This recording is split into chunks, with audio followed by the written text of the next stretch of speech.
கன்னியாகுமரி மாவட்டத்தில் கனரக வாகனங்களால் ஏற்படும் விபத்துக்களை கட்டுப்படுத்த ஸ்பீட் ரேடார் கன் மூலம் கனரக வாகனங்களின் வேகங்கள் கண்காணிக்கப்பட்டு வருகிறது.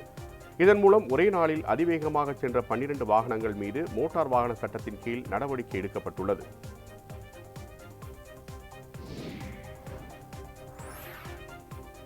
சென்னை கோபாலபுரத்தில் உள்ள பிரபல தனியார் பள்ளி மாணவன் ஜேஇஇ பொறியியல் படிப்பிற்கான நுழைவுத் தேர்வில் 100 மதிப்பெண் பெற்ற நிலையில் மாணவனுக்கு பாராட்டு விழா நடைபெற்றது. 13 லட்சம் மாணவர்கள் எழுதிய தேர்வில் தமிழகத்தைச் சேர்ந்த மாணவன் முதலிடம் பிடித்துள்ளது எங்களுக்கு பெருமை அளிக்கிறது என பள்ளி நிர்வாகம் தெரிவித்துள்ளது.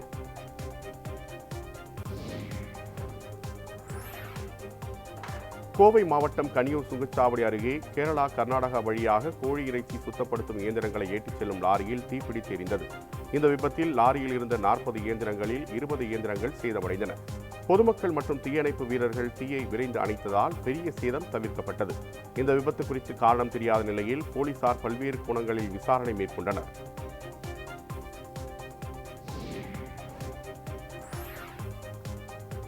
தாம்பரத்திலிருந்து வண்டலூர் நோக்கி வந்த விரைவு ரயில் முன்பு இளைஞர் ஒருவர் தற்கொலை செய்து கொண்ட சம்பவம் பரபரப்பை ஏற்படுத்தியுள்ளது. அதே இடத்தில் காதலர்கள் ரயில் தண்டவாளத்தை கடக்கும்போது எதிர்பாராத விதமாக ரயில் மோதி சம்பவ இடத்திலேயே உடல் நசுங்கி பலியாகினர். அடுத்தடுத்து இதேபோல் தண்டவாளத்தை கடக்கும் பலர் ரயிலில் சிக்கி பலியாவதால் இந்த பாதையை நிரந்தரமாக மூட வேண்டும் என பொதுமக்கள் கோரிக்கை விடுத்துள்ளனர்.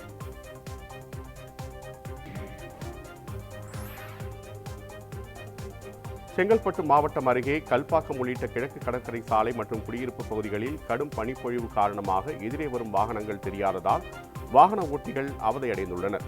இதனால் பள்ளி கல்லூரிகளுக்கு செல்லும் மாணவர்கள், வேலைக்கு செல்லும் நபர்கள் என பலரின் இயல்பு வாழ்க்கை பாதிக்கப்பட்டுள்ளது.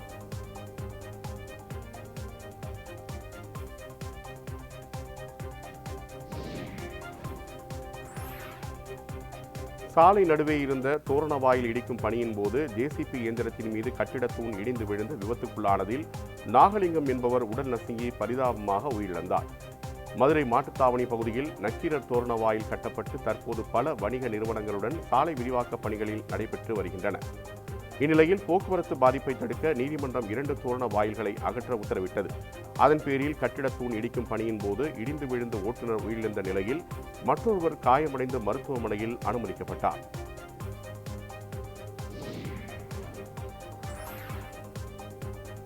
புதுச்சேரியில் கடந்த சில நாட்களாக பகல் நேரத்தில் வெயிலின் தாக்கம் அதிகரித்து வந்த நிலையில் தற்போது அதிகாலையில் பனிப்பொழிவு அதிகரித்து காணப்படுகிறது.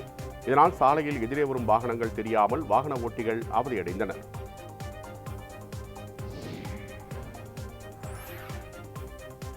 ராமநாதபுரம் மாவட்டம் பரமக்குடி பேருந்து நிலையத்தில் காதலர் தினத்திற்கு எதிராக வாசகங்கள் உள்ள பதாகைகளை ஏந்திய நபர் ஒருவர் வலம் வந்தது பொதுமக்களிடையே ஆச்சரியத்தை ஏற்படுத்தியது.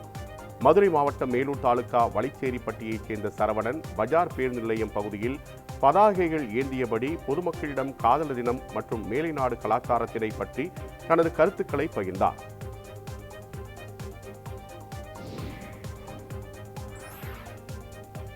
திருவண்ணாமலை மாவட்டம் ஆரணி, கண்ணமங்கலம் உள்ளிட்ட பகுதிகளில் கடுமையான பனிப்பொழிவு காணப்பட்டதால் பொதுமக்களின் இயல்பு வாழ்க்கை பாதிக்கப்பட்டது. சாலைகளே தெரியாத அளவுக்கு பனிமூட்டம் இருந்ததால் வாகன ஓட்டிகள் முகப்பு விளக்குகளை ஒளிரவிட்டபடி மெதுவாக ஊர்ந்து சென்றனர். கடுமையான பனிப்பொழிவு காரணமாக ரயில் போக்குவரத்திலும் தாமதம் ஏற்பட்டது.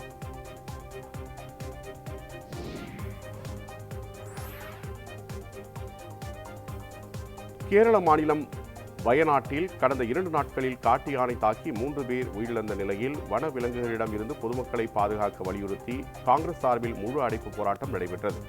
இதனால் வயநாட்டின் பல பகுதிகளில் சுற்றுலா பயணிகள் வந்த வாகனங்கள் மற்றும் பேருந்துகள் தடுத்து நிறுத்தப்பட்டன.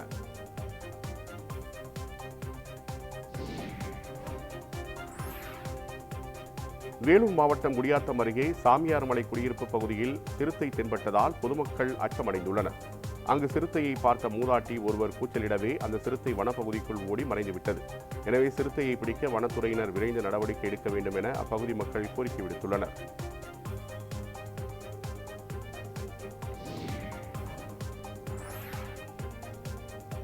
ஈரோடு மாவட்டம் சென்னிமலை அருகே வெறிநாய்கள் கடித்ததில் கொட்டகையில் அடைத்து வைக்கப்பட்டிருந்த 20க்கும் மேற்பட்ட ஆடுகள் பரிதாபமாக உயிரிழந்தன. இதனையடுத்து பாதிக்கப்பட்ட உரிமையாளர் நல்லசிவம் இறந்த ஆடுகளை சாலையில் வைத்து மறியல் போராட்டத்தில் ஈடுபட்டார். அப்போது வெறிநாய்களை கட்டுப்படுத்தவும் உரிய இழப்பீடு வழங்கவும் அரசுக்கு அவர் கோரிக்கை விடுத்தார். தகவல் அறிந்ததும் அங்கு சென்ற போலீசார் அவருடன் பேச்சுவார்த்தை நடத்தினர்.